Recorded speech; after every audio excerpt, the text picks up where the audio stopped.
स्वातंत्र्य दिनानिमित्त तिरंगा तयार करूया. तिरंगा झेंड्याचं माप जे असतं ते 3x2 असतं. म्हणजे लांबी 3 इंच आणि रुंदी 2 इंच, म्हणजे 2 आणि 3च्या पटीमध्ये.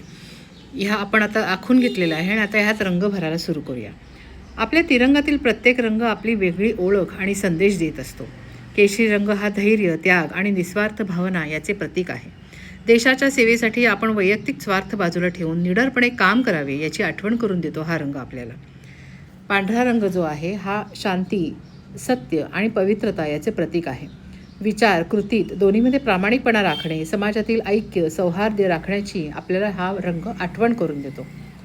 हिरवा रंग जो आहे तो समृद्धी, सुपिकता आणि भारताची भूमी याचे प्रतीक आहे. कृषी परंपरेचा आणि निसर्गाविषयाचा आदराचे दर्शन करतो हा रंग. आणि आता आहे शेवटी अशोक चक्र.